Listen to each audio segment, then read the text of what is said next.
Guram Kutateladze taking on Jordan Vucenic.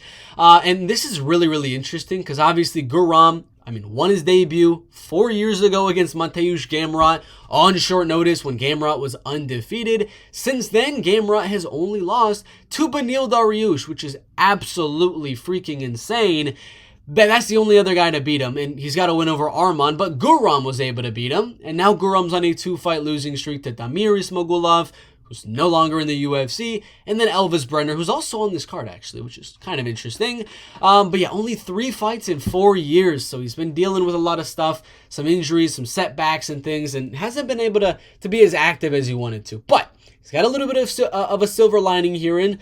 His opponent is coming up a weight class. That's a plus because Guram's going to be the bigger fighter. That's first off. He's going to be taller than Jordan Vucenic. He's going to be the much better striker than Jordan Vucenic. But Jordan Vucenic is a finisher.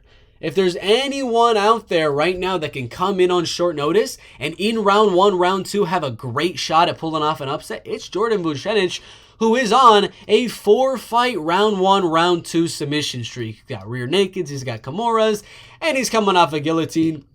He's got a few close fights in his career, 3 split decisions in a row, which was nuts.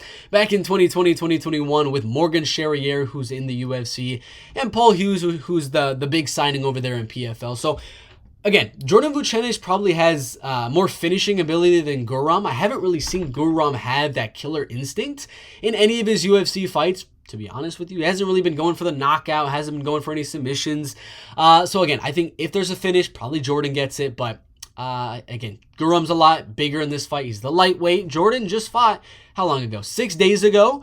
So, it's not like he had a camp and he was training for, I don't know, September, and then he got the call to do this. So he was still big. No, he just did a weight cut 6 days ago to 100 and, I just messed up. All right, guys, I just messed up big time. Jordan Vucenic, I'm always thinking about him as a featherweight. I just now remembered that his last fight was at 159 pounds. That's a brain fart on my part. So no, that part of the factorization on this prediction is not going to come into play. I was about to say, this is going to be my whole point for this video, is Jordan Vucenic had a cut to 145 pounds, and now he's got to fight at 155. He just did a weight cut. He's got to do another weight cut. He's going to be a lot smaller because he got himself drained the week earlier. That was going to be my whole point, but I just remembered the fight was not at 145 pounds, so disregard what I just said. I still think Guram's going to be bigger. I still think Guram is the far, far better striker. Again, Jordan is not a striker. He's more looking to get the fight to the ground and get a submission. He doesn't have much knockout power. Guram also doesn't really have that much knockout power. I got this one going all the way. I think Guram is going to come back and secure another contract. He's 3 fights in. He's 1-2. He needs a win, or you never know. They might actually release him because that would be 3 wins in a row, and he'd be 1-3 in the UFC. So we shall see.